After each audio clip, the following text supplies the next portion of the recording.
નમસ્તે. હું ડૉક્ટર ભાવના H Parmar, Indira Gandhi open યુનિવર્સિટીમાં BECC 107 અર્થશાસ્ત્રમાં આંકડાકીય પદ્ધતિનો અભ્યાસ કરાવી રહી છું. આજે આપણે એકમ 10 એટલે કે સતત સંભાવના વિતરણ અને સતત સંભાવના વિતરણ તેમજ નિદર્શન પદ્ધતિઓ આ 3 પ્રકરણનો અભ્યાસ કરવાનો છે.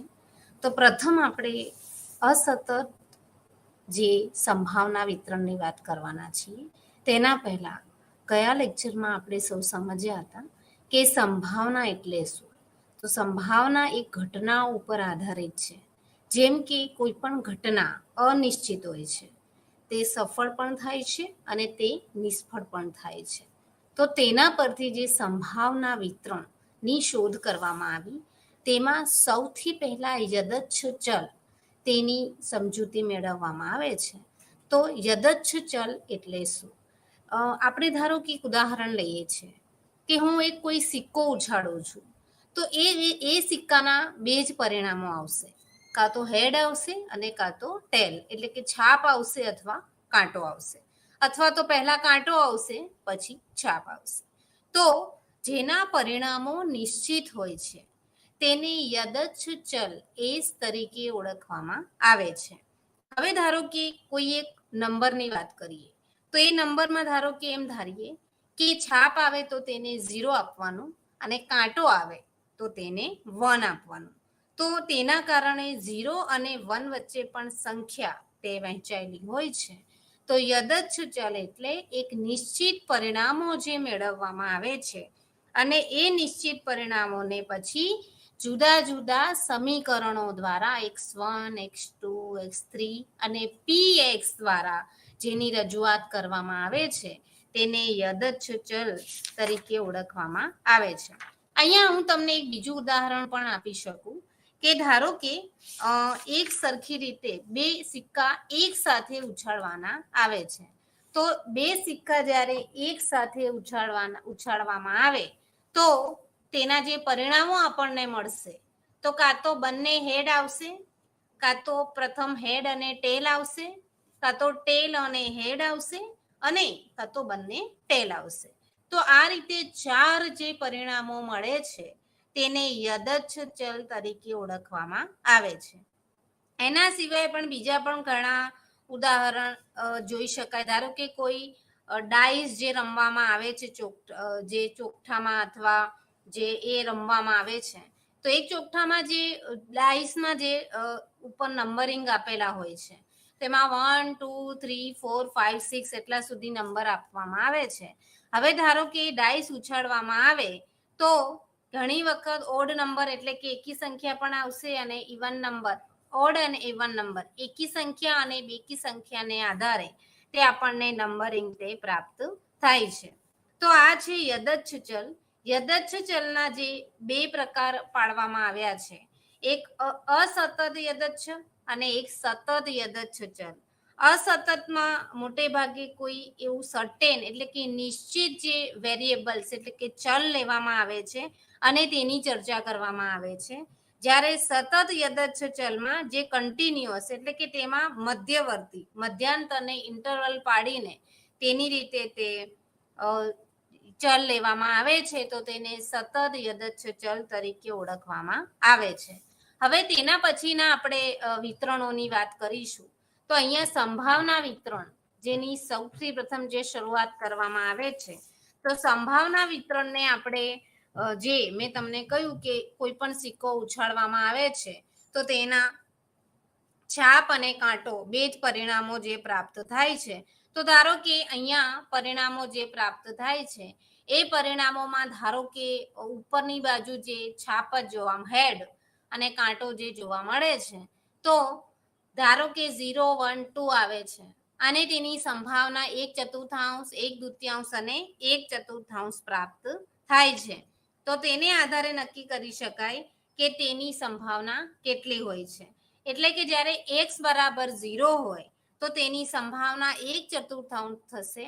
જ્યારે x બરાબર 1 હોય તો તેની સંભાવના 1/2 થશે અને x બરાબર 2 હોય તો તેની સંભાવના 1/4 ફરીથી થાય છે.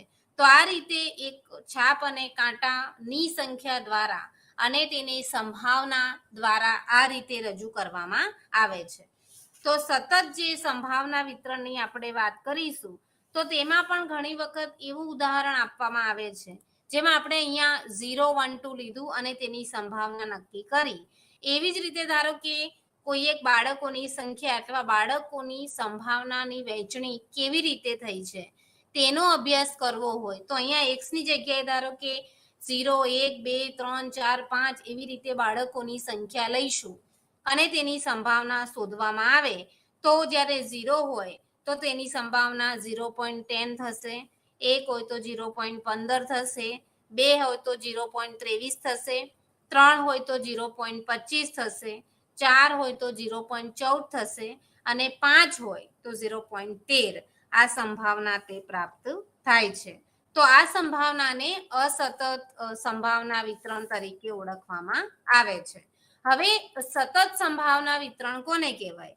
તો સતત સંભાવના વિતરણમાં કન્ટિન્યુઅસ તેમાં કોઈ એવો એટલે કે મધ્યાંતર જોવા મળતો નથી, પરંતુ કન્ટિન્યુ તેમાં સતત સંભાવના જોવા મળે છે.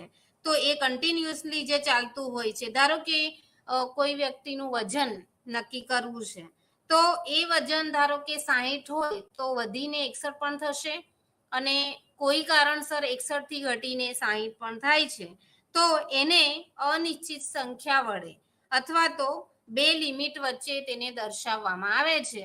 તો તેને સતત, યદચ્છ અથવા તો સતત સંભાવના વિતરણ તરીકે ઓળખવામાં આવે છે. એના પછીની જે વાત કરીએ તો એની થિયોરેટિકલ જે સમજૂતી આપી છે તેના દ્વારા પણ તેની સમજૂતી આપી શકાય છે. બીજું, યદચ્છ ચલના મધ્યક્ષ અને વિચરણની આપણે વાત કરીએ તો અહીંયા મધ્યક્ષ અને વિચરણમાં ધારો કે તેનું આપણે ગાણિતિક અપેક્ષાઓ જોઈએ તો ગાણિતિક અપેક્ષાઓમાં પણ તેની રજૂઆતો કરવામાં આવે છે અને એનો જે મધ્યક શોધવામાં આવે છે તે મધ્યક પણ 1/n sigma fi xi is equal to x બાર તે તેનો મધ્યક મળે છે અને તેના દ્વારા તેનું વિચરણ પણ શોધવામાં આવે છે. તો ગાણિતિક અપેક્ષાની આપણે જ્યારે વાત કરીએ છીએ તો એ ગાણિતિક અપેક્ષામાં પણ અલગ અલગ તેના ગુણધર્મો આપવામાં આવેલા છે અને એ ગુણધર્મોમાં એ દર્શાવવામાં આવ્યું છે કે જેમ આપણે વિકલનના નિયમો અગાઉના પ્રકરણમાં જોયા હતા તેવી જ રીતે ગાણિતિક અપેક્ષાઓના પણ કેટલાક ગુણધર્મો છે, તેનો પ્રમેય છે. તો ધારો કે ગાણિતિક અપેક્ષાની આપણે વાત કરીએ તો તેમાં જે સ્થિર હોય છે તે છેલ્લે સ્થિર જ રહે છે, એટલે કે c સ્થિર હોય તો પછી તેનું પરિણામ પણ સ્થિર મળે છે, એટલે કે EC is equal two C મળશે. એના સિવાય પણ ધારો કે તમે એનું c કોન્સ્ટન્ટ હોય અને x તે યદચ્છ ચલ હોય તો તેને કારણે CEX is equal two CEX પણ કરી શકાય અને એના સિવાય પણ મેથેમેટિકલ એક્સપેક્ટેશન પ્રમાણે સિગ્મા fx બરાબર સિગ્મા f xi અને pi તે રીતે પણ શોધી શકાય છે. એના સિવાય વિચરણની આપણે વાત કરીશું તો વિચરણના પ્રમેય પ્રમાણે પણ તેની કેટલીક સંભાવનાઓ જોવા મળે છે. ધારો કે કોઈ પણ એવી સંખ્યાનો જે વિચરણ છે એ ધારો કે શૂન્ય છે તો તેનું જે c થાય છે અચળ સંખ્યા તે પણ સ્થિર જોવા મળે છે.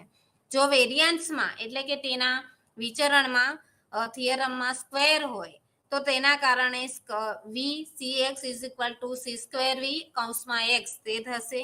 એના સિવાય બે x અને y એનું યદચ્છ વેરિયેબલ એટલે કે યદચ્છ ચલ શોધવાનો આવે છે ત્યારે પણ vx plus y is equal two v કૌંસમાં x વત્તા v કૌંસમાં y is equal two 2 covariance અને x અને y તે રીતે પણ તેને દર્શાવવામાં આવે છે.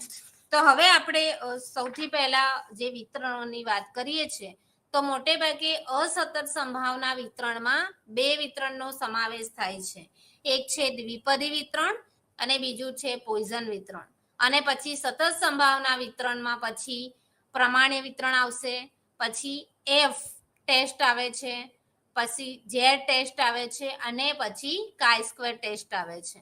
તો હવે આપણે જોઈશું તે સંભાવના વિતરણમાં જે તેના 3 વિતરણો દર્શાવવામાં આવ્યા છે એ 3 વિતરણોની શરૂઆત કેવી રીતે થઈ, દ્વિપદી વિતરણ કોને કહેવાય, પોઈઝન વિતરણ કોને કહેવાય અને પ્રમાણ્ય વિતરણ, એના પછી કાઈ-સ્ક્વેર વિતરણ, એફ વિતરણ એન્ડ ટી ટેસ્ટ. આ 3 ટેસ્ટ દ્વારા અર્થશાસ્ત્રમાં સંશોધન જ્યારે કરવામાં આવે છે ત્યારે મોટે ભાગે આ બધા ટેસ્ટ દ્વારા, પરીક્ષણો દ્વારા તેની અંદાજ અથવા તેનું જે માત્રા છે તે ચકાસવામાં આવે છે. એટલે અર્થશાસ્ત્રમાં જે પરિમાણાત્મક અને ગુણાત્મક એટલે કે જે સંખ્યાને તમે માપી શકો છો એ સંખ્યાને માપવા માટે કાઈ-સ્ક્વેર નો ઉપયોગ કરવો, એફ ટેસ્ટનો ઉપયોગ કરવો, ટી ટેસ્ટનો ઉપયોગ કરવો કે ઝેડ ટેસ્ટનો ઉપયોગ કરવો. એના સિવાય જો માહિતી ગુણાત્મક છે તો કયા પ્રકારના ટેસ્ટ દ્વારા તેની સાબિતી થઈ શકે તે માટે આ બધા વિતરણનો ઉપયોગ કરીને તેની અર્થશાસ્ત્રમાં આંકડાશાસ્ત્રની પદ્ધતિઓ દ્વારા ખૂબ જ સારી રજૂઆત કરીને છેલ્લે તેના પરિણામો તે મેળવવામાં આવે છે. તો આપણે અહીંયા પહેલા દ્વિપદી વિતરણની શરૂઆત કરીએ. તો દ્વિપદી વિતરણની શરૂઆત જેમ્સ બર્નોલીએ 1700ની સાલમાં સૌથી પહેલા તેની શરૂઆત કરી હતી અને તેના નામ પરથી પછી બાયનોમિયલ એટલે કે દ્વિપદી વિતરણ તે શોધવામાં આવ્યું હતું. દ્વિપદી વિતરણની મુખ્ય ખાસિયત એ છે કે તેમાં જે 2 પ્રયોગો કરવામાં આવે છે એ 2 પ્રયોગો દ્વારા તેના પરિણામો કેવી રીતે મળે છે તેના દ્વારા તેની રજૂઆતો કરવામાં આવે છે અને પછી તેની ઘટનાઓ બને છે અને ઘટનાઓ દ્વારા તેની રજૂઆતો કરવામાં આવે છે. તો મોટે ભાગે દ્વિપદી વિતરણમાં જે ટ્રાયલ એટલે કે પ્રયત્નો જે કરવામાં આવે છે એ પ્રયત્નોમાં મોટે ભાગે તેમાં જે પ્રયોગો કરવામાં આવે છે તે મોટે ભાગે રિપીટ એટલે કે ફરીથી પુનરાવર્તન કરી શકાય છે. બીજું, તેમાં જે પ્રયત્નો કરવામાં આવે છે એ પ્રયત્નોમાં 2 જ પરિણામો મળે છે, સફળતા અથવા નિષ્ફળતા. એના સિવાયના કોઈ પણ પરિણામો મેળવવામાં આવતા નથી. જો મેળવવામાં આવે તો તે દ્વિપદી વિતરણ ન કહી શકાય. એટલે દ્વિપદી વિતરણમાં 2 જ પરિણામો હોય છે, કાં તો તેમાં સફળતા મળશે અથવા તો તેમાં નિષ્ફળતા પ્રાપ્ત થાય છે. બીજું, તેમાં જે સંભાવના શોધવામાં આવી છે એ સંભાવનામાં પણ ઘણા બધા જે વિતરણો તૈયાર કરવામાં આવ્યા છે એ વિતરણોમાં સૌથી વહેલું જ્યારે દ્વિપદી વિતરણ જ્યારે નિષ્ફળ જાય છે તો જ્યારે પી શોધવામાં આવે છે અને જ્યારે તેની સંભાવના નિષ્ફળતા તરફ જશે તો અહીંયા ક્યુ ઇઝ ઇક્વલ ટુ 1 - પી દ્વારા તે દરેક પ્રયત્ન શોધવામાં આવે છે. બીજું, દ્વિપદી વિતરણમાં જે પણ પ્રયત્નો કરવામાં આવે છે તે સ્વતંત્ર હોય છે, તે એકબીજા ઉપર આધારિત હોતા નથી. તો અહીંયા આપણે બર્નોલીએ ખાસ આ પ્રયોગો ઉપર આધારિત દ્વિપદી વિતરણની જે રચના કરી છે અથવા તેનું સંશોધન જે કરવામાં આવ્યું છે તેના દ્વારા આપણે તેનો અભ્યાસ કરવાનો હોય છે. તો ધારો કે કોઈ એક કોઈન છે, સિક્કો છે, તેને આપણે 5 વખત ઉછાળીએ છીએ. તો 5 વખત ઉછાળીએ છીએ તો તેના પ્રયત્ન આપણે 5 વખત કર્યા છે તો કાં તો તેના 2 જ પરિણામો આવશે કે તમે ધારો કે ટોસ ઉછાળો છો તો એમાં આપણે એમ કર્યું છે કે હેડ આવવું જોઈએ અથવા ટેલ આવવું જોઈએ, પણ આપણે એમ કહ્યું છે કે હેડ આવવું જોઈએ તો તે સફળતા કહેવાય અને ટેલ આવવું જોઈએ તો તેને નિષ્ફળતા તરીકે ઓળખવામાં આવે છે. તો આ સફળતાની માત્રા તે 1/2 સુધીની જોવા મળે છે. તો અહીંયા એના સૂત્ર દ્વારા તેની ખાસ રજૂઆતો દ્વિપદી વિતરણમાં કરવામાં આવે છે. તો દ્વિપદી વિતરણમાં આપ જોઈ શકો છો કે અહીંયા સફળતાની નંબરિંગ આપેલી છે અને નીચે પ્રોબેબિલિટી એટલે કે સંભાવના દર્શાવવામાં આવી છે. તો 0, 1, 2 અને n સુધી છે. અહીંયા 1 - p અને એનો n, np 1 - p n - 1 n -1 ભાગ્યા 2.1 p square and 1 - p n - 2 અને નીચે p અને એને n ઘાત જોવા મળે છે. એટલે જોવા મળે છે કે તમે આ બધી જ પ્રોબેબિલિટી એટલે કે સંભાવનાનો સરવાળો કરશો તો તે 1 બરાબર થાય છે. એટલે સૌથી પહેલા સંભાવના શોધવા માટે 1 - p ભાગ્યા n તે શોધવામાં આવે છે. હવે ધારો કે પી આપ્યું છે અને ક્યુ નથી આપ્યું તો અહીંયા ક્યુ જે છે તે ક્યુ તે નિષ્ફળતાની નિશાની દર્શાવે છે અહીંયા દ્વિપદી વિતરણમાં. તો ક્યુ જ્યારે શોધવાનો હોય ત્યારે 1 - p એટલે એકમાંથી p બાદ કરીએ તો આપણને q એટલે નિષ્ફળતાની માત્રા પ્રાપ્ત થાય છે. હવે આ દ્વિપદી વિતરણનો જે મધ્યક છે એ મધ્યક પણ આ રીતે શોધી શકાય છે. તો ex is equal to sigma x, x બરાબર 0, ncx p અને તેની x ઘાત 1 - p n - x. એના સિવાય વિચરણની વાત કરીએ તો વિચરણને એને વેરિયાન્સ કહેવાય છે, માટે v કૌંસમાં x is equal two e x minus e x અને તેનો હોલ સ્ક્વેર બરાબર e x square minus e અને x અને તેનો સ્ક્વેર, તે રીતે તેને શોધવામાં આવે છે. તો એના દ્વારા તેની રજૂઆતો તે કરવામાં આવે છે. એના સિવાય તેના ઉદાહરણ દ્વારા પણ દ્વિપદી વિતરણની પણ સારી રજૂઆતો થઈ શકે છે અને તેના જુદા જુદા ઇન્ડિકેટર અથવા જુદા જુદા પરિણામો પણ પ્રાપ્ત થઈ શકે છે. હવે આપણે બીજા વિતરણની વાત કરીએ. તે વિતરણ છે પોઈઝન વિતરણ. પોઈઝન વિતરણની શરૂઆત કોઈ ફ્રેન્ચ મેથેમેટિશિયન એટલે કોઈ ફ્રેન્ચ ગણિતશાસ્ત્રીએ સાયમન પોઈઝન નામના કોઈ ગણિતશાસ્ત્રીએ પોઈઝન વિતરણની રચના કરી હતી 1837માં. અને તેમણે એમ કહ્યું હતું કે પોઈઝન વિતરણ અને દ્વિપદી વિતરણ અને હવે પછીનું જે વિતરણ આપણે સમજીશું અથવા તેની ચર્ચા કરીશું તે પ્રમાણે વિતરણ, ત્રણેય વચ્ચે તફાવત શું છે? તો તેનો તફાવત એ છે કે જેમ આપણે દ્વિપદી વિતરણમાં કહ્યું હતું એના ગુણધર્મોમાં જોયું કે તેમાં બે જ પરિણામો મળે છે, સફળતા અથવા નિષ્ફળતા. તેના સિવાયનું કોઈ પરિણામો પ્રાપ્ત થતા નથી. તો અહીંયા પોઈઝન વિતરણની આપણે વાત કરીએ તો પોઈઝન વિતરણમાં જે દ્વિપદી વિતરણમાં જે p શોધવામાં આવે છે તે p નું કદ એટલું બધું નાનું છે અને ધારો કે તેમાં પ્રયત્ન કરવામાં આવે તો પ્રયત્ન કેટલી વાર કરવાના? તો એ પ્રયત્નોની માત્રા અથવા તેના પ્રયત્નોની સંખ્યા કેટલી વાર કરવી તો તે એની લિમિટેશન બતાવે છે. માટે પછી પોઈઝન વિતરણની રચના કરવામાં આવી હતી. તો પોઈઝન વિતરણનું મોટે ભાગે ઇન્ફિનિટી એટલે કે અનંત સુધી સંખ્યા આવી શકે તે રીતે પોઈઝન વિતરણની શરૂઆત કરવામાં આવે છે. મોટે ભાગે આપણે જોઈએ કોઈ અહીંયા એક્ઝામ્પલ તરીકે જોઈએ કે ધારો કે કોઈ ટેલિફોન ફોન છે, ટેલિફોન ફોનમાં જે બોર્ડ હોય છે સ્વિચ બોર્ડ, એ સ્વિચ બોર્ડમાં ધારો કે ઘણી બધા તેમાં વાયર્સ હોય છે અને એ વાયરમાં તેની ઘણી બધી લીક હોય છે, તેની સાથે તેની પાઇપલાઇન થાંભલા તે જોડાયેલા હોય છે. તો આ રીતે પોઈઝન વિતરણ તે મોટે ભાગે આકસ્મિક ઘટનાઓ જે બને છે એના માટે પોઈઝન વિતરણની શરૂઆત કરવામાં આવે છે અને તેમાં એવી ધારણા કરવામાં આવે છે કે આવું થશે. ધારો કે ખાસ કરીને પોઈઝન વિતરણના જે ઉદાહરણો છે તે ઉદાહરણો એ આપવામાં આવે છે કે કોઈ એક જગ્યાએ આટલું અકસ્માત થયું તો અકસ્માતની સંખ્યા, તો તેમાં મરનારની સંખ્યા, નહીં મરનારની સંખ્યા અને મર્યું અને ન મર્યું એટલે કે તે એનું અકસ્માત થયું છે તેની હેલ્થલી એટલે કે શારીરિક એની સ્થિતિ કેટલી છે. આ રીતે આકસ્મિક ઘટનાઓ દ્વારા પોઈઝન વિતરણની રજૂઆત કરવામાં આવે છે.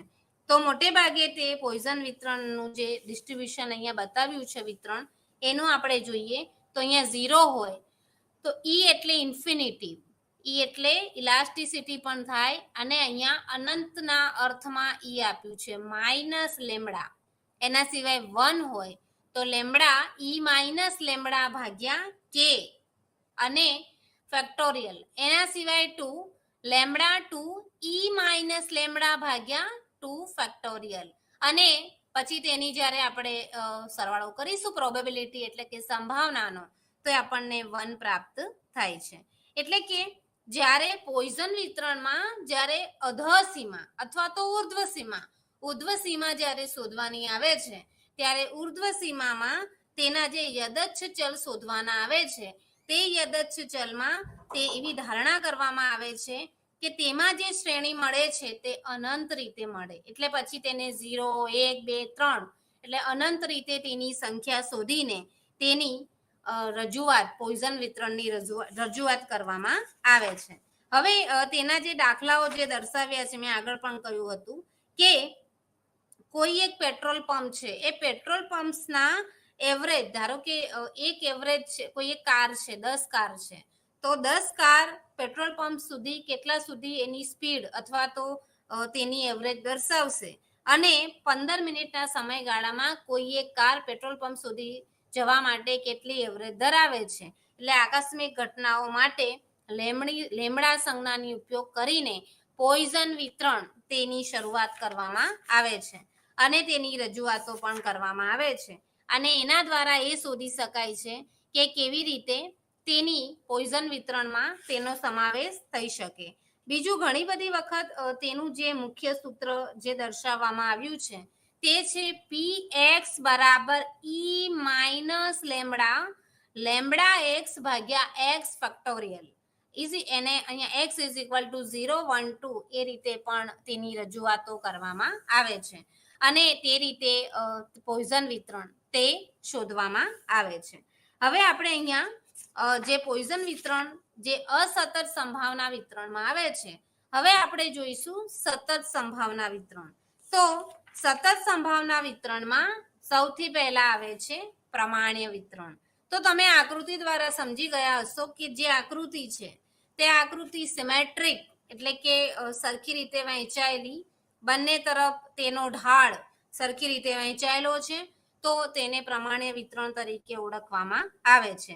પ્રમાણ્ય વિતરણ તે મોટે ભાગે કાર્લ ફ્રેડરિચ દ્વારા શોધવામાં આવ્યું હતું અને એનાથી પણ વધારે જે અબ્રાહમ ડી મોર્વે એને મેથેમેટિકલ જે ઇક્વેશન આપ્યું હતું 1733માં, તેમાં તેમણે પ્રમાણ્ય વિતરણ એને સામાન્ય વિતરણ તરીકે પણ ઓળખવામાં આવે છે, તો તેની સૌથી પહેલા રજૂઆતો કરવામાં આવી હતી.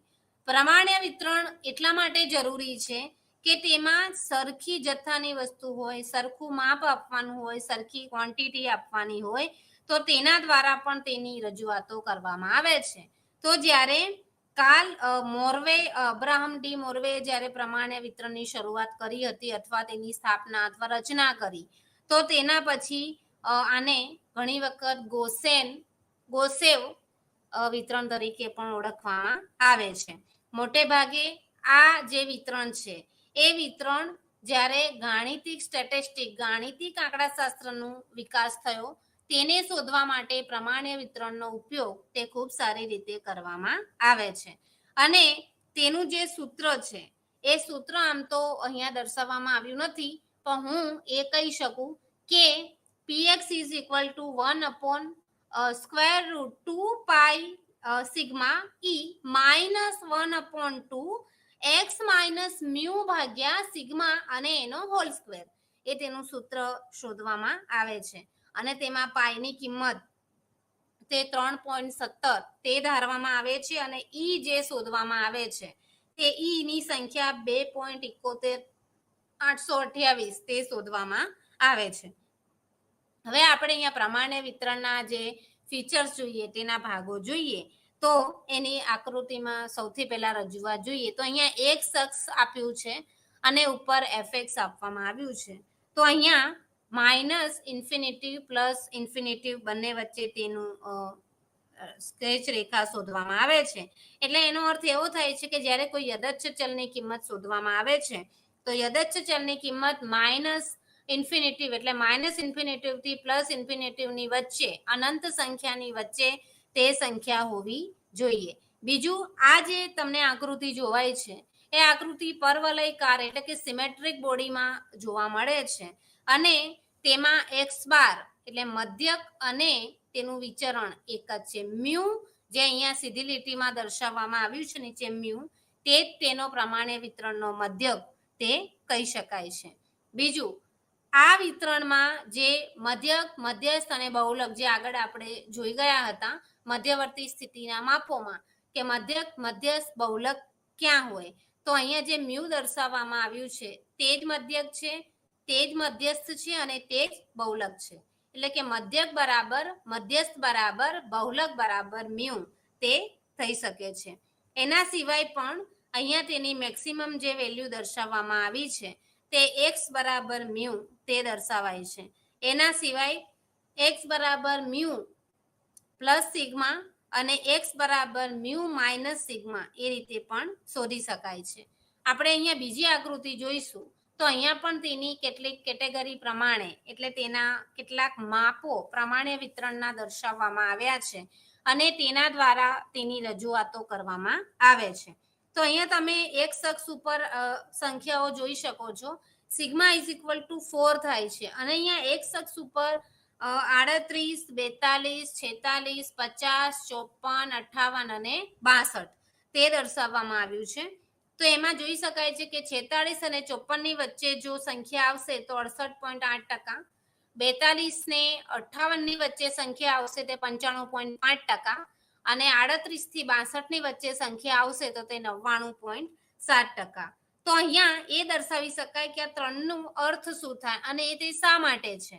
તો અહીંયા આપણે એ જોઈ શકાય છે કે 68.8 તે જે ટકાવારી દર્શાવવામાં આવી છે તે ટકાવારીનો અર્થ એવો થાય છે કે જ્યારે કોઈ પણ મધ્યક માઇનસ વિચરણ, અહીંયા સિગ્મા જે દર્શાવવામાં આવ્યું છે સિગ્મા ઇઝ ઇક્વલ ટુ 4 એ વિચરણની સંજ્ઞા દર્શાવે છે અને મ્યુ જે અહીંયા આગળ પણ આપણે જોયું હતું અહીંયા મ્યુ તે મધ્યક દર્શાવવામાં આવે છે. તો મધ્યક માઇનસ વિચરણ એટલે અને મધ્યક પ્લસ વિચરણ એટલે કે mu minus sigma and then mu plus sigma.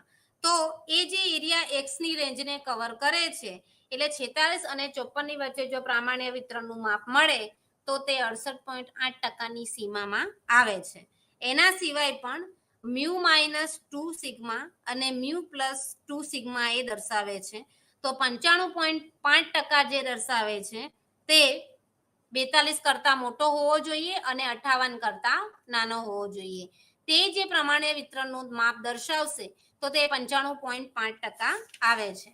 એના સિવાય જે 99.7% છે એ 99.7% દર્શાવે છે કે mu minus 3 sigma and mu plus 3 sigma એટલે કે 38 કરતા ઓછું અને 62 કરતા પણ વધુ જે તે દર્શાવે છે તે 99.7% જે તેનું વિતરણ તે દર્શાવે છે.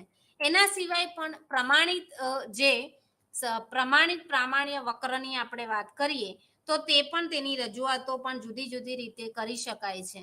તો PZ ઇઝ ઇક્વલ ટુ 1 ભાગ્યા રૂટમાં 2 પાઈ ઈ 1/2 Z સ્ક્વેર અને ઇન્ફિનિટિવ અને એનો સ્ક્વેર Z ઇન્ફિનિટિવ તે દર્શાવી શકાય છે અને તેનું માપ પણ મળી શકે છે. ટૂંકમાં પ્રમાણ્ય વિતરણ શોધવાનું સૂત્ર Z is equal to x minus mu ભાગ્યા સિગ્મા. અહીંયા x તે સંખ્યા છે, માઇનસ મ્યુ તે મધ્યક છે અને સિગ્મા તે વિચરણ દર્શાવે છે. એટલે એનો અર્થ એવો થાય છે કે z is equal to x minus મધ્યક ભાગ્યા વિચરણ અને એની સંખ્યા દ્વારા તે પ્રમાણ્ય વિતરણ સારી રીતે શોધી શકાય છે.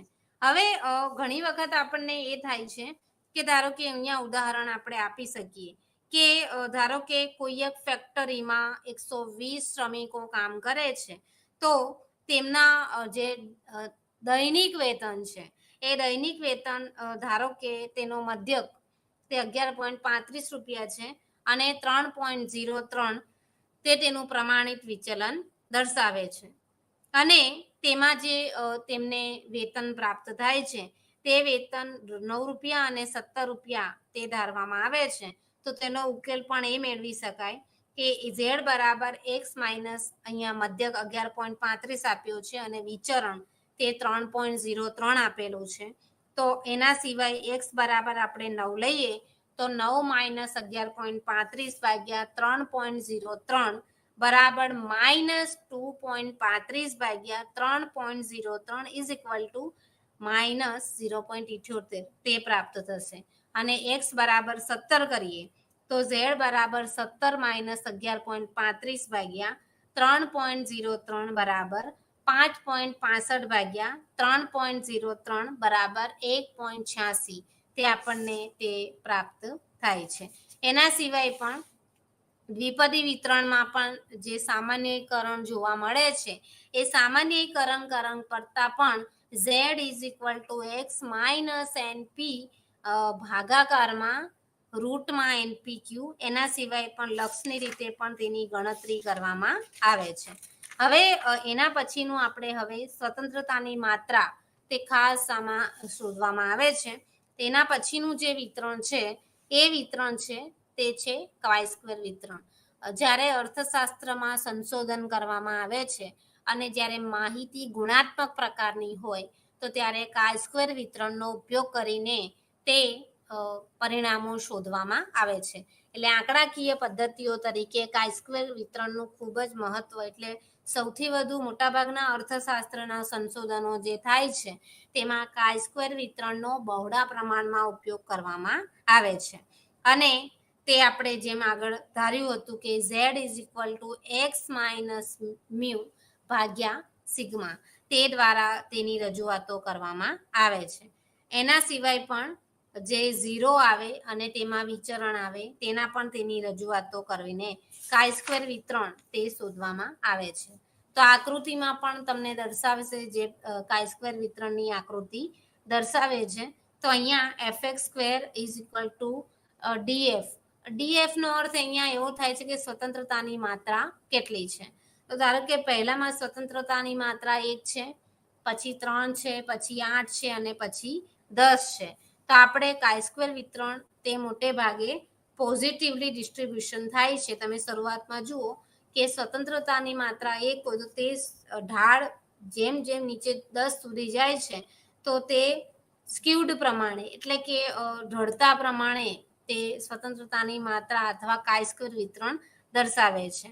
તો મોટે ભાગે કાય સ્ક્વેર વિતરણમાં જે કે દર્શાવવામાં આવ્યું છે એ કેમાં તેનો પ્રમાણ વિચરણ છે 2k, અને તેમાં કે તે સ્વતંત્રતાની માત્રા દર્શાવે છે.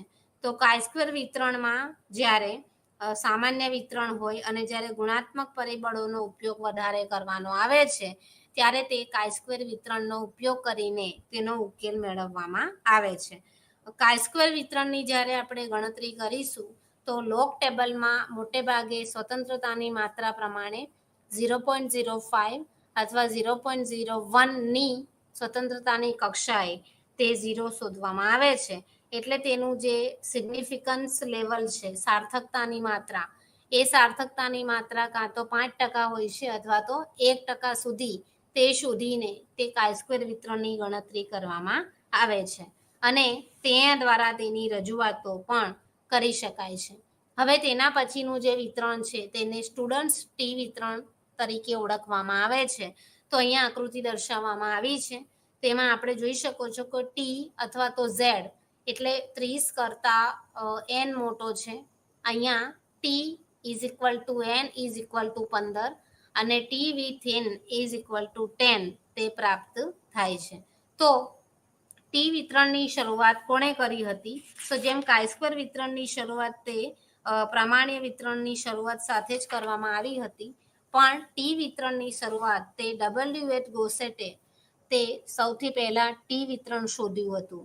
અને મોટે ભાગે જે ગોસેટ જે છે જેણે આ ટી વિતરણની શોધ કરી છે તેના માટે પણ એક આયર્લેન્ડમાં તેની પણ એક સારી સ્ટોરી તે ગણવામાં આવે છે. અને એ સ્ટોરી પ્રમાણે એ સ્ટોરી એવું હતું કે જે ગોસેટ હતા જેણે ટી વિતરણની રજૂઆત કરી અથવા તેની શોધ પ્રેઝન્ટ કરી છે, તો એને એ જ્યારે કોઈ કંપનીમાં કામ કરતા હતા તો તે એ કંપનીમાં એવા રૂલ્સ હતા, એવા નિયમો હતા કે તે કંપનીનો કોઈ પણ એમ્પ્લોય છે તે પોતાનું રિસર્ચ અને પોતાનું જે કામ છે તે સ્વતંત્રતાની રીતે પોતે સંશોધિત પબ્લિશ નહોતા કરી શકતા. એટલે પછી ગોસેટને એવું થવું એ કેવી રીતે થાય, જ્યારે તમારું સંશોધન પોતાનું છે, સ્વ સંશોધન તમે કરો છો, તો એ તમે પોતાની રીતે પબ્લિશ કેમ ન કરી શકો? એટલે પછી તેને જ્યારે ટી વિતરણની રજૂઆત કરી તો પછી તેને પોતાના ટી વિતરણને સ્ટુડન્ટ્સ ટી વિતરણ એ નામ આપવામાં આવ્યું છે. અને પછી એનું પેટ નેમ છે સ્ટુડન્ટ્સ ટી વિતરણ. તે તેની રજૂઆતો એની કરવામાં આવી કે જેનાથી સ્વતંત્રપણે સંશોધન કરી શકાય, એટલે કે દરેક સંશોધનકારને પોતાનું સંશોધન સ્વતંત્રપણે પબ્લિશ કરવાનો પૂરો રાઇટ છે. તેમાં કોઈ કંપની તેમાં ઇન્ટરફિયર ન કરી શકે. તો એ રીતે તેમને સ્ટુડન્ટ ડિસ્ટ્રીબ્યુશન જે શોધવામાં આવ્યું હતું તેની રીતે શોધવામાં આવ્યું હતું. તો અહીંયા આકૃતિમાં જોઈ શકાય છે કે જે આકૃતિમાં આપણે જોઈ શકીએ છીએ કે એમાં જે આકૃતિ દર્શાવી છે તે પ્રમાણ્ય વિતરણની જેમ સિમેટ્રિક એટલે પર્વલયમાં આકારમાં જોવા મળે છે. તો એ આકારમાં એટલા માટે જોવા મળે છે કે એમાં ધારો કે -ઇન્ફિનિટિવ થી +ઇન્ફિનિટિવ વચ્ચે જો સંખ્યા આવે છે તો એ સંખ્યા દ્વારા તે પ્રમાણ્ય વિતરણ તે શોધવામાં આવે છે. અને જેમ જેમ તમે જુઓ કે એ આકૃતિ નીચે તરફ ઢળતી જાય છે, આમ તો એ સિમેટ્રિક લેવલ ઉપર છે, તો તેની જે સંખ્યા છે તેમાં પણ ઘટાડો થતો જાય છે. એના પછીનું જે વિતરણ છે એ વિતરણ છે એફ વિતરણ. એફ વિતરણ પણ કાઈ સ્ક્વેર વિતરણ અને ઝેડ તે બંને વિતરણની વચ્ચેનું એક વિતરણ તે તરીકે ઓળખવામાં આવે છે. અને તેમાં એફ વિતરણમાં જે ડિસ્ટ્રીબ્યુશન છે તે જે કાઈ સ્ક્વેર વિતરણ છે તેના જેવું જ વિતરણ છે, માટે કાઈ સ્ક્વેર વિતરણ અને ટી વિતરણમાં બહુ કંઈ ફેર પડતો નથી અને તેના દ્વારા તેની રજૂઆતો પણ કરી શકાય છે. તો આજે આ ત્રણ જે વિતરણ આગળ જે અસતતમાં વિતરણોમાં ત્રિપદી વિતરણ, એના પછી પોઈઝન વિતરણ, સતત આવૃત્તિ વિતરણ, સતત સંભાવના વિતરણ છે, તેમાં પ્રમાણ્ય વિતરણ છે, કાઈ સ્ક્વેર વિતરણ, ટી વિતરણ, એફ વિતરણ અને ઝેડ વિતરણ પણ આવે છે અને તેના દ્વારા તેની રજૂઆતો તે કરી શકાય છે. હવે પછીનું જે ચેપ્ટર છે તે ખાસ નિદર્શન પ્રક્રિયા. અર્થશાસ્ત્રમાં સંશોધન કરવામાં આવે છે તો તેમાં ખાસ નિદર્શ તપાસ પર વધારે ભાર મૂકવામાં આવે છે, કારણ કે કોઈ પણ સંશોધનકાર હોય તે આખી સમષ્ટિ તપાસ કરી શકતા નથી, એટલે નિદર્શ તપાસ ઉપર તે વધારે ભાર મૂકવામાં આવે છે. તો આગળ આપણે નિદર્શ એટલે કે જે માહિતીના સ્ત્રોતો જોયા હતા આંકડાશાસ્ત્રમાં, એટલે કે માહિતી બે પ્રકારે શોધવામાં આવે છે. એક છે પ્રાથમિક માહિતી અને બીજી છે ગૌણ માહિતી. તો પ્રાથમિક માહિતી કેવી રીતે એકઠી કરવી, ટેલિફોન દ્વારા અથવા ફેસ ટુ ફેસ અથવા તો કોઈ સર્વેયર દ્વારા, એ આગળના પ્રકરણમાં આપણે તેની રજૂઆતો અથવા ચર્ચા કરેલી છે. તો અહીંયા જ એ સેમ્પલિંગનો અર્થ કરવામાં આવે છે. અહીંયા એક ઉદાહરણ એ પણ દર્શાવી શકાય છે કે ધારો કે આપણે જોઈએ છીએ કે દિલ્હીમાં હવે પછીનું જ્યારે ઇલેક્શન થશે તો તેમાં વોટિંગ સિસ્ટમમાં કેટલા લોકોને રસ છે તો એ પ્રશ્ન કરવામાં આવે છે. તો નોર્મલી એ પ્રશ્ન તે આપણને ન થઈ શકે તો આખા દિલ્હીને આપણે ની તપાસ કરતા નથી, પણ દિલ્હીમાંથી થોડાક જ લોકોનો અભિપ્રાય લઈને તેની રજૂઆતો કરવામાં આવે છે, તો તેને નિદર્શન તરીકે ઓળખવામાં આવે છે. તો સૌથી પહેલા નિદર્શ એટલે કે સમષ્ટિમાંથી થોડા જ એકમોની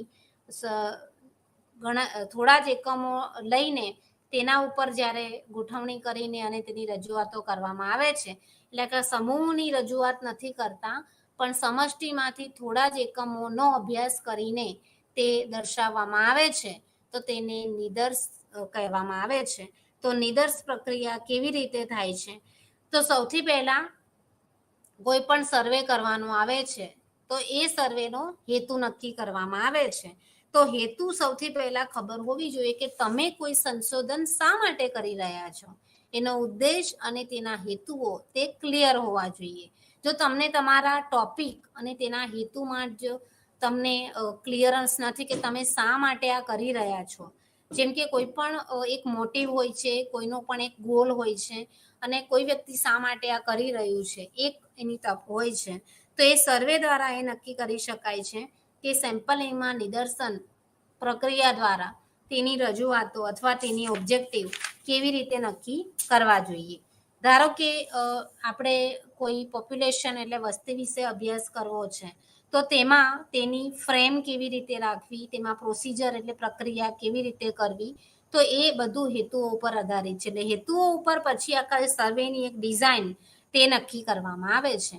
હેતુઓ પછીનો બીજો ક્વેશ્ચન છે પ્રશ્નાવલીની ડિઝાઇન. મેં તમને કહ્યું કે પ્રશ્નાવલી ગયા વખતે પણ જોયું હતું કે પ્રશ્નાવલીમાં જે પ્રશ્નો પૂછવામાં આવે છે, જે તમારો સંશોધનનો જે શીર્ષક છે તેને અનુરૂપ જ અને બને ત્યાં સુધી કંટાળાજનક ન હોય, ટૂંકા હોય, આંકડામાં હોય, હાકેનામાં હોય, તો સામે જે જવાબ આપનાર વ્યક્તિ છે ઉત્તરદાતા અને જે જવાબ આપનાર વ્યક્તિ છે એને કંટાળો ન આવે ને તમને સાચી માહિતી પ્રાપ્ત થાય છે. તો મોટે ભાગે જ્યારે પ્રશ્નાવલીની ડિઝાઇન નક્કી કરવામાં આવે છે તો એ ડિઝાઇન પણ આગળ ચેપ્ટરમાં જોઈ ગયા હતા કે ક્વેશ્ચનને અનુરૂપ એની એક ફોર્મેટ આખું તૈયાર કરવામાં આવે છે અને એ ફોર્મેટમાં એની ડિઝાઇન તે નક્કી કરવામાં આવે છે. ઘણી વખત પ્રશ્નાવલી તે કેટલાક ડેવલપ વ્યક્તિઓ દ્વારા અથવા ઇન્વેસ્ટિગેટર દ્વારા પણ તેની રજૂઆતો અથવા તેની રચના કરવામાં આવે છે. પણ જ્યારે નિદર્શનું કદ વધારે હોય એટલે મોટા પાયે તપાસ કરવાની હોય તો પછી પ્રશ્નાવલી તે મોટી બની જાય છે. જ્યારે નાના પાયે તપાસ કરવાની હોય ત્યારે પ્રશ્નાવલીનું કદ તે નાનું બની જાય છે. પછી છે કોઈ પણ જે નિદર્શ અથવા જેનું તપાસ કરવી છે તેનો લક્ષ્ય નક્કી કરવું, તેનો ટાર્ગેટ નક્કી કરવો. હવે આપણે જોઈએ છીએ કે ધારો કે વસ્તીનો અભ્યાસ કરવો છે, તો વસ્તીમાં ધારો કે આપણે ટાર્ગેટ નક્કી કરીએ તો વસ્તી આખી બ્રહ્માંડની આપણે ન લઈ શકીએ. કોઈ એક વિસ્તારની, કોઈ એક દેશની અંદર રાજ્ય, રાજ્યની અંદર જિલ્લા, જિલ્લાની અંદર શહેર, શહેરની અંદર પણ અમુક વિસ્તારો, એ વિસ્તારોની જ આપણે સંશોધન કાળમાં તેનો ટોપિક પસંદ કરીએ છીએ. કારણ કે જો આપણે યુનિવર્સ લેવા જઈએ, આટલો બધો કરીએ તો ઘણી વખત તેમાં સમય, શક્તિ અને નાણાં તેનો વ્યય થશે અને છતાં પણ સાચા પરિણામો તે મેળવી શકાતા નથી. બીજું કે એના પછી જે સેમ્પલિંગની ફ્રેમ નક્કી કરવામાં આવે છે તે પણ તેના આધારે નક્કી કરવામાં આવે છે. અને તેમાં ધારો કે કોઈ એમ કહીએ કે વસ્તીને ઘટાડવા માટે જેમ આપણે કુટુંબ નિયોજનના જે નીતિ ભારત સરકારે અપનાવી હતી તો તેમાં કેટલા ફેમિલી કુટુંબ નિયોજન માટે અલગ અલગ પ્રકારની મેથડનો ઉપયોગ કરીને વસ્તીને કંટ્રોલ કરવાનો પ્રયત્ન કરે છે. તો ફેમિલી પ્લાનિંગની જે પદ્ધતિઓ છે તેના દ્વારા પણ એ જ ગ્રુપ પ્રમાણે તેની ફ્રેમ તે નક્કી કરવામાં આવે છે. અને તેમાં ટેલિફોન ડિરેક્ટરી દ્વારા, સર્વે દ્વારા તેનો અભ્યાસ કરીને તેનું કરવામાં આવે છે. અને પછીનું છે સેમ્પલિંગ, જે નિદર્શ પ્રક્રિયા છે તે નક્કી કરવામાં આવે છે. નિદર્શ પ્રક્રિયા હંમેશા સર્વેના જે હેતુઓ અને તેના શીર્ષકને આધારિત હોય છે. તેના પછી સેમ્પલિંગના યુનિટ નક્કી, નિદર્શના એકમો નક્કી કરવામાં આવે છે. અને એ એકમો નક્કી કરવામાં ધારો કે 1000 સેમ્પલ લેવા છે, 2000 સેમ્પલ લેવા છે. સામાન્ય રીતે જેટલા નિદર્શના અથવા સેમ્પલિંગની સંખ્યા વધારે હોય તેટલા એના પરિણામો સત્યતાની નજીક જાય છે. એટલે વધારે ખાતરીપૂર્વક અને સત્ય જે વાત છે તે નિદર્શના તમે યુનિટ્સ લો છો, કેટલા સેમ્પલ લો છો તેના પર આધારિત હોય છે. તો કોઈ ધારો કે 300 લેશે, કોઈ 500 લેશે, કોઈ 1000 લેશે. જેટલા નિદર્શના એકમોની સંખ્યા વધારે હોય છે તેટલી તેની યોગ્ય ખાતરી અથવા સત્યતા તે નક્કી કરી શકાય છે. બીજું, સર્વે ડેટાની પ્રક્રિયા જે નક્કી કરવામાં આવે છે તો તેમાં પણ તેના ડેટા કલેક્શન દ્વારા અથવા તેની પ્રોસેસિંગ દ્વારા પણ તેની રજૂઆતો તે કરવામાં આવે છે. એના પછીનું જે સ્ટેપ છે તે ડેટાનું વિશ્લેષણ કરવું. એટલે કે તેમાં નેક્સ્ટ પોઈન્ટ છે તે ડેટાનું વિશ્લેષણ કેવી રીતે કરવું, તેના આધારે તેના સ્ટેટિસ્ટિકલ માપદંડો દ્વારા, તેના સાધનો દ્વારા તેનો અભ્યાસ કરી શકાય છે. પછી છેલ્લે આવે છે પબ્લિકેશન. એટલે કે જે તારણો નક્કી કરવામાં આવે છે તો તમે જે ડેટાનું એનાલિસિસ કરો છો એ ડેટા ઉપર તેના પરિણામો તે નક્કી થાય છે. અને પછી એ સારી રીતે એના પરિણામો મળી જાય પછી તેને પબ્લિશ કરવામાં આવે છે. અને પબ્લિશ કરવા માટે પછી સેમિનારમાં અથવા તો ઘણી બધી જગ્યાએ તેના ડિસ્કશન, એના પરિણામો આવ્યા તેની રજૂઆતો કરવામાં આવે છે. તો આ થઈ આખી એક નિદર્શન પ્રક્રિયા. આ રીતે નિદર્શન પ્રક્રિયા તે નક્કી થાય છે. હવે પછીનો પોઈન્ટ છે નિદર્શના પ્રકારો. તો અહીંયા નિદર્શના જે પ્રકારો દર્શાવવામાં આવ્યા છે, એક સંભાવ્ય નિદર્શ, બિન સંભાવ્ય નિદર્શ, મિશ્ર નિદર્શ. તો સંભાવ્ય નિદર્શમાં 4 નિદર્શ છે: સરળ યાદચ્છિક નિદર્શ, પદ્ધતિસર યાદચ્છિક નિદર્શ, સ્તરીકૃત યાદચ્છિક નિદર્શ અને બહુવિધ યાદચ્છિક નિદર્શ. તો અહીંયા જે સરળ યાદચ્છિક નિદર્શની વાત કરીએ તો એમાં આપણે વાત કરીએ તો સરળ યાદચ્છિક નિદર્શ કોને કહેવાય? તો સંભાવ્ય નિદર્શની રજૂઆતો કરતા પહેલા ધારો કે આને સંભાવ્ય નિદર્શમાં સૌથી પહેલા એને યદચ્છ નિદર્શ તરીકે પણ ઓળખવામાં આવે છે. યદચ્છ નિદર્શમાં જે નિદર્શ લેવામાં આવે છે તેમાં દરેક એકમોનો અભ્યાસ અથવા તેનો સમાવેશ કરીને તેની ચકાસણી કરવામાં આવે તો તેને સંભાવ્ય નિદર્શ અથવા યદચ્છ નિદર્શ તરીકે ઓળખવામાં આવે છે. માટે તેને રેન્ડમલી શબ્દ વાપરવામાં આવ્યો છે. રેન્ડમલી એટલે યદચ્છ રીતે તેની રજૂઆતો થઈ શકે છે. એના સિવાય એની આપણે પહેલા વિભાગની વાત કરીએ તો સરળ યાદચ્છિક નિદર્શ કોને કહેવાય? તો સરળ યાદચ્છિક નિદર્શમાં મોટે ભાગે નાના અને ટૂંકા જૂથ લઈને તેની જ્યારે તપાસ અથવા તેના પર સંશોધન કરવામાં આવે છે તો તેને સરળ યાદચ્છિક નિદર્શ તરીકે ઓળખવામાં આવે છે. તો એ સરળ યાદચ્છિક નિદર્શમાં સૌથી પહેલા જે રજૂઆતો કરવામાં આવી છે તેના દ્વારા સરળ અભ્યાસ કરી શકાય છે. એના પછીનો જે નિદર્શ છે તે પદ્ધતિસર નિદર્શમાં મોટે ભાગે સિસ્ટમેટિક એટલે કે પદ્ધતિસર યાદચ્છિકની ગોઠવણી કરીને ગમે તે ગ્રુપ નથી લઈ જવાતા, પણ એક સિસ્ટમેટિક રીતે ગ્રુપની ગોઠવણી કરીને પછી તેના નિદર્શની ચકાસણી કરવામાં અથવા તપાસવામાં આવે છે. સ્તરીકૃત એટલે ધારો કે તમે કોઈ વસ્તીનો અભ્યાસ કરો છો તો એ વસ્તીને ધારો કે આપણે કોઈ ગ્રુપમાં અથવા સ્તરમાં વહેંચીએ છીએ તો એ સ્તરમાં ધારો કે આપણે ઉંમર લઈએ તો ઉંમર ધારો કે આપણે લઈએ છીએ તો 0 થી 6 તો સરળ યાદચ્છિકમાં ઉંમર બધી આવી જશે, પદ્ધતિસરમાં સિસ્ટમેટિક આવશે અને સ્તરીકૃતમાં એના લેયર કરવામાં આવે છે એટલે એના સ્ટ્રેટા નક્કી કરવામાં આવે છે કે 0 થી 6, 6 થી 18, 18 થી 30, 30 અને 18, 30 થી 60 અને 60 થી વધુ. તો આ રીતે તેના ગ્રુપ તે ઉંમરના પાડવામાં આવે છે. હવે ધારો કે એજ્યુકેશન લઈએ તો નિરક્ષરથી લઈને પ્રાથમિક, પૂર્વ પ્રાથમિક, પ્રાથમિક, માધ્યમિક, ઉચ્ચતર માધ્યમિક અને ઉચ્ચ શિક્ષણ આ રીતે 4 કેટેગરી પાડીને તેના સ્ટ્રેટા એટલે કે તેના સ્તરીકૃત રીતે નિદર્શને વહેંચવામાં આવે છે. હવે ધારો કે ઇન્કમની વાત કરીએ તો કોઈની ઇન્કમ વાર્ષિક ઇન્કમ નક્કી કરવી છે, મંથલી ઇન્કમ નક્કી કરવી છે તો આટલાથી આટલી કેટેગરીમાં કેટલી ઇન્કમના લોકો આવે છે, આટલાથી આટલી કેટેગરીમાં કેટલી ઇન્કમના લોકો આવે છે તેના દ્વારા તેનું સેમ્પલિંગ કરવામાં આવે છે.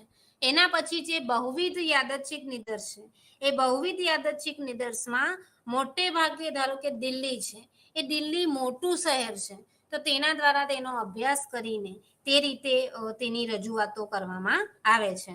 તો આ રીતે તે બહુવિધમાં એટલે અંદર બીજા બધા પાસાઓને ઉમેરીને પણ જે નિદર્શની શોધ કરવામાં અથવા તપાસવામાં આવે છે તો તેને બહુવિધ યાદચ્છિક નિદર્શ કહેવામાં આવે છે. હવે બિન સંભાવ્ય નિદર્શ એટલે કે જે સંભાવ્ય નથી પણ જે મેથડમાં યદચ્છ રીતે અથવા તો ફ્રીલી તે નિદર્શ જે શોધવામાં આવે છે. ધારો કે કોઈ ટીચર છે, એ ટીચર ક્લાસમાં કોઈ ડિબેટ ચર્ચા છે, કારણ કે ડિબેટ રાખે છે, કોઈ ડિબેટ કોમ્પિટિશન રાખે છે તો તેના 30 માંથી માત્ર 4 પાર્ટિસિપન્ટને 30 ક્લાસમાં 30 વિદ્યાર્થીઓ છે એમાંથી 4 પાર્ટિસિપન્ટને પસંદ કરવાના છે. તો મોટે ભાગે ટીચર શું કરશે કે ડિબેટમાં જે વિનર હોય તે વિનરમાં 4 એવા પાર્ટિસિપન્ટને નક્કી કરશે જે ટોપરમાં હોય.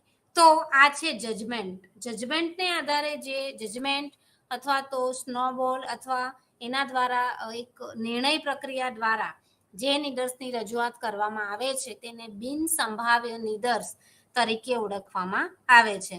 તો ધારો કે કોઈ વિદ્યાર્થીઓનો હોશિયારનો કહીએ તો આપણે હોશિયારીની માત્રા કેવી રીતે નક્કી કરીશું? તેના માર્ક્સ દ્વારા કે આટલા ગુણ ધરાવનારા વ્યક્તિઓ હોશિયાર છે, પછી આટલા ગુણ ધરાવતા ઓછા છે તે મધ્યમ છે અને બાકીના પુઅર છે. તો એના દ્વારા તેની રજૂઆતો થઈ શકે છે. બીજું મિશ્ર નિદર્શની વાત કરીએ તો જે નિદર્શમાં સંભાવ્ય નિદર્શ અને બિન સંભાવ્ય નિદર્શ બંને પ્રકારના ફીચર્સનો અથવા બંને પ્રકારના ભાગોનો ઉપયોગ કરીને જે નિદર્શની શોધ કરવામાં આવે છે તો તેને મિશ્ર નિદર્શ કહેવામાં આવે છે. ધારો કે કોઈ મેનેજરિયલ ટ્રેનિંગ છે તો મેનેજરિયલ કોઈ ટ્રેનિંગમાં 5 વિદ્યાર્થીઓને મોકલવાના છે ઉનાળા દરમિયાન, તો તેમાં ધારો કે શોર્ટ લિસ્ટમાં 20 વિદ્યાર્થીઓની પસંદગી કરવામાં આવે છે અને પછી એ 30-20 માંથી છેલ્લે તો જે પસંદ કરવામાં તો રેન્ડમલી જે શરૂઆતમાં 20 થયા તો તે બિન સંભાવ્ય કહેવાશે અને પછી 20 માંથી પાછું 5નું સિલેક્શન જે થયું તો તેને સંભાવ્ય નિદર્શ કહેવામાં આવે છે. તો મિશ્ર નિદર્શ એટલે જેમાં સંભાવ્ય અને બિન સંભાવ્ય બંને ગુણધર્મોને આધારિત જે નિદર્શની તપાસ કરવાની આવે છે તો તેને મિશ્ર નિદર્શ તરીકે ઓળખવામાં આવે છે. હવે આપણે આગળના જે સિમ્પલ નિદર્શની વાત કરીએ તો અહીંયા એક પછી એક તેના પણ કેટલાક કેટેગરી પ્રમાણે તેનો પણ અભ્યાસ કરવામાં આવે છે કે જ્યારે સરળ યાદચ્છિક નિદર્શ ની વાત કરવામાં આવે છે તો એ સરળ યાદચ્છિક નિદર્શની સૌથી પહેલી પદ્ધતિ છે તે છે પેટા પ્રકાર. સંભાવ્ય નિદર્શના 4 પ્રકાર છે અને બિન સંભાવ્ય નિદર્શના પણ પ્રકાર છે. તો સંભાવ્ય નિદર્શના સરળ યાદચ્છિક નિદર્શના પણ પેટા પ્રકારો પાડવામાં આવ્યા છે. તો સરળ યાદચ્છિક નિદર્શમાં સૌથી પહેલા લોટરી પદ્ધતિ દ્વારા તે સરળ યાદચ્છિક ની પસંદગી કરવામાં આવે છે. તો લોટરીમાં એવી રીતે નક્કી કરવામાં આવે છે કે ધારો કે આપણે એવું ઉદાહરણ લઈએ કે કોઈ એક રિસર્ચ કરવામાં આવે છે કે રિસર્ચમાં એમ નક્કી કરવામાં આવે છે કે ધારો કે કોઈ એક બેંકની શાખા છે, એ બેંકની શાખામાં ધારો કે ગ્રાહકોના વ્યૂઝ એટલે કે અભિપ્રાયો લેવામાં આવે છે કે આ બેંકની સુવિધાઓ કયા પ્રકારની છે. તો ધારો કે તેમાં 100 કસ્ટમરને સિલેક્ટ કરવામાં આવે છે અને એને સાદી રીતે લોટરી પદ્ધતિ દ્વારા તેની પસંદગી કરવામાં આવે છે. તો સૌથી પહેલા એ લોટરી પદ્ધતિ રેન્ડમલી તેમાં નક્કી કરી શકાશે. તો તેમાં સિરિયલ નંબર દ્વારા એટલે તેમાં એકાઉન્ટ હોલ્ડર ધારો કે એમાં 100 જણના એકાઉન્ટ હોલ્ડર છે, જે 100 કસ્ટમર છે તે એવા છે કે જે બેંકમાં તેના ખાતા હોય તો તે એ 100 ને એને સિલેક્ટ કરવામાં આવે છે. તો તેના રેકોર્ડ બેંક પાસે હોય છે. તો તેમાં 1000 એકાઉન્ટ હોલ્ડર દ્વારા તેમાં 100 ભાગ્યા 100 ઇટ ડ્રો કરવામાં આવે છે અને ડ્રો કરવા પછી જે નંબર પ્રમાણે આવે તેને અલગ અલગ પટ્ટીઓ આપીને સ્ટ્રીપ દ્વારા તેને મૂકવામાં આવે છે અને એ સ્ટ્રીપ દ્વારા તમે રેન્ડમલી એટલે કોઈ એક ચિઠ્ઠી ઉપાડીને અથવા સ્ટ્રીપ ઉપાડીને તે નક્કી કરી શકો છો કે કયા લોકોની પસંદગી કેવી છે અથવા તો તેમાં સારું છે અથવા તો તેમાં એવું નક્કી કરવામાં આવે છે કે આંખો બંધ કરીને તમે તે ચિઠ્ઠી ઉપાડો. તો મોટે ભાગે તેમાં પછી નક્કી થાય છે કે રેન્ડમલી આમાં લોટરી પદ્ધતિમાં આપણે જોઈએ છીએ કે તમે કોઈ એક ચિઠ્ઠી ઉપાડવાની પ્રથા દ્વારા, જેમ કે આપણે ત્યાં પહેલા લોટરી પદ્ધતિમાં જે લોટરી કરવામાં આવતી હતી તો તેમાં સદસ્યો સાથે મળીને પૈસા ભેગા કરતા હતા. પછી મહિનાનો અંત થાય એટલે એમાંથી કોઈ ચિઠ્ઠી ઉપાડે જેનું નામ આવે તેની લોટરી ખુલી. એવી જ રીતે લોટરી પદ્ધતિમાં આ રીતે પસંદગી રેન્ડમલી રીતે કરવામાં આવે છે. પણ તેના જે ગેરલાભ દર્શાવવામાં આવ્યા છે કે એના ગેરલાભ એ છે કે તેમાં મોટે ભાગે જ્યારે વસ્તીની સાઈઝ વધારે હોય અથવા તો જ્યારે નિદર્શની તપાસ વધારે પડતી મોટી હોય અથવા વધારે પડતું નિદર્શનું કદ વધારે હોય તો ત્યારે લોટરી પદ્ધતિ તે સારી રીતે કામ કરી શકતી નથી અને તેની રજૂઆતો પણ કરી શકાતી નથી.